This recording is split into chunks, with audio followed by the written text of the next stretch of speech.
Good evening. We interrupt our regular programming with breaking news. Moscow has been struck by a brutal terrorist attack. Moments ago, gunmen opened fire inside Sheremetyevo International Airport, leaving hundreds of civilians dead or wounded in what Russian officials are calling a coordinated massacre. New developments reveal a shocking twist. Russian authorities have just announced that one of the attackers was a known CIA operative. The Kremlin claims to have concrete proof linking the United States to the massacre, sending tensions between Washington and Moscow to an all-time high. Moments ago, President Vladimir Putin addressed the nation. Let's go to his official statement. Citizens of Russia, today we mourn, today we grieve, but above all today we demand justice. A brutal, cowardly attack was carried out in our capital, striking at the very heart of our nation. Innocent civilians, men, women, and children, massacred in cold blood. A crime so heinous, so deliberate, that it can only be described as an act of war in all but name.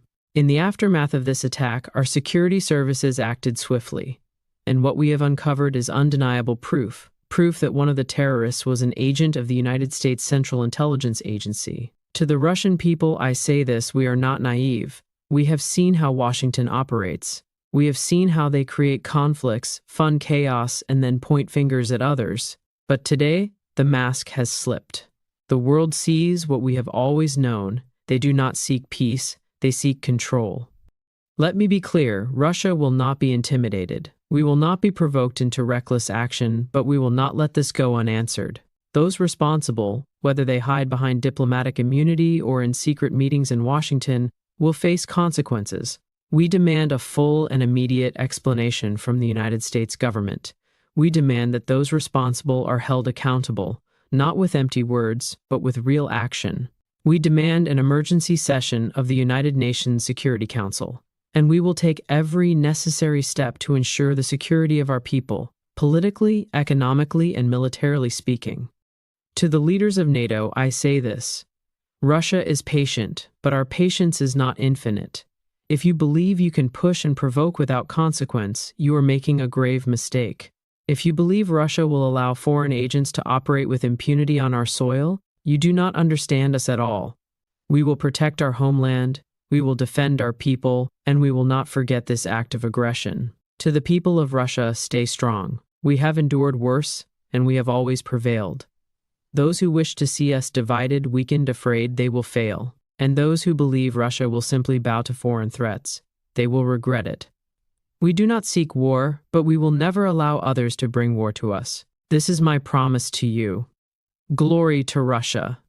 The Russian president has accused the United States of direct involvement in the attack, vowing serious consequences if Washington does not provide an explanation. However, he has stopped short of declaring war, instead demanding an emergency UN Security Council meeting. Meanwhile, the United States has swiftly denied any involvement. In an official statement just moments ago, U.S. Speaker of the House Mike Johnson responded to Putin's accusations. The United States strongly condemns the horrific attack in Moscow. Any claims of American involvement are false, reckless, and inflammatory. We urge the Russian Federation to present verifiable evidence rather than escalate tensions with baseless accusations. Despite the U.S. government's denial, Moscow is not backing down. Reports from military analysts confirm that Russian forces are massing along NATO's eastern borders, particularly in Poland and Finland.